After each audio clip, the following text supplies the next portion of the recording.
Yo, what's up guys, it's Suraj from Tech Devoted and this is my full comparison between the 28,000 rupee OnePlus 3 and 67,000 rupee Pixel XL. Now I am aware that a newer and better version of the OnePlus 3, the OnePlus 3T has come out, but I cannot get my hands on it at this point in time, and really everything I say about the OnePlus 3 also applies to the OnePlus 3T. So without wasting any more time, let's jump right into the video. Let's kick this comparison off by talking about the displays on these devices.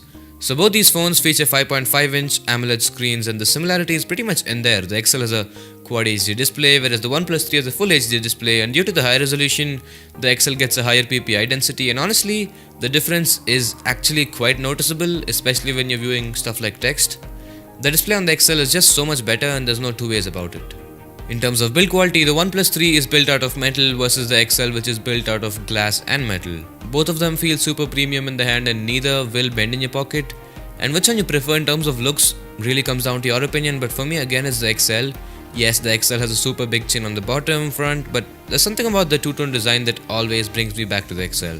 Next, let's talk performance. And this is where the tables turn. Very surprisingly, the OnePlus 3 in my experience has been faster than the XL, and the difference is actually considerable. Watch my speed test for more info on that, but the OnePlus 3 is faster than the XL. I'm not sure why exactly that is, and I'm quite sure it's not because the OnePlus 3 has more RAM. Technically, the XL should be faster than the OnePlus 3 due to a faster CPU, but that is just not how it is.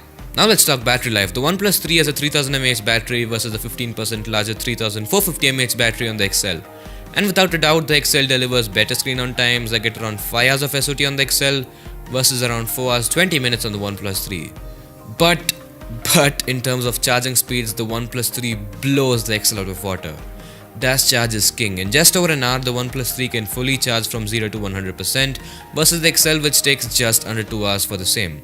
I've also done a dedicated video for the charging time comparison between the two, links in the description. Next, let's talk cameras. The OnePlus 3 has a 16 megapixel shooter with PDAF autofocus and OIS. The XL on the other hand has a 12.3 megapixel shooter with PDAF autofocus and EIS.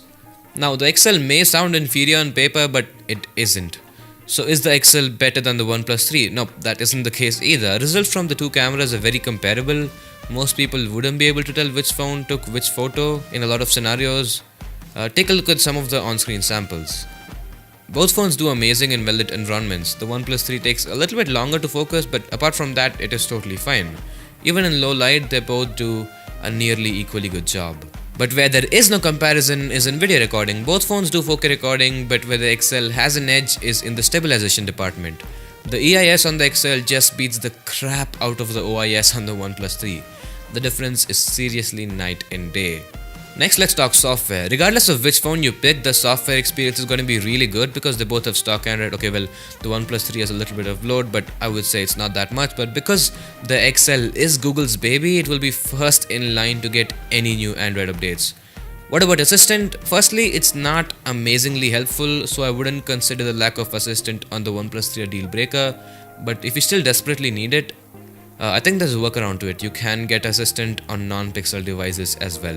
Okay, a few more things to consider before we conclude. The OnePlus 3 has support for dual SIM, whereas the XL just doesn't. So you may want to consider that. Oh, and the fingerprint sensor on the OnePlus 3 is a lot faster than the one on the XL. They're both equally accurate, but I just prefer the OnePlus 3 due to the placement and speed. So let's come to the final verdict. The OnePlus 3 is only available in 64GB and is priced at 28,000 INR. The Pixel XL on the other hand is available in 32 and 128GB variants, and pricing starts at 67,000 INR. So is the extra 40,000 INR worth it? Honestly, I would say yes. The display is so much better, the design in my books is better, and the video stabilization, which is a big factor for me, is far better too. I can totally shoot videos with the XL due to the amazing stabilization. Now some of you will argue that you can get the OnePlus 3 and a good stabilizer instead, but that just isn't practical for me. Yes, stabilizers are pretty small, but I really think shooting handheld is just more convenient and you have lesser load on you. But that said, the OnePlus 3 is amazing too.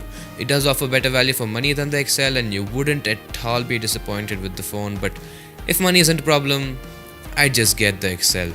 But that wraps it up for this video. If you liked what you saw, consider liking and subscribing, and for more Pixel XL comparisons, check out the playlist link below. It's been Suraj. Thanks so much for watching, take it easy and stay devoted.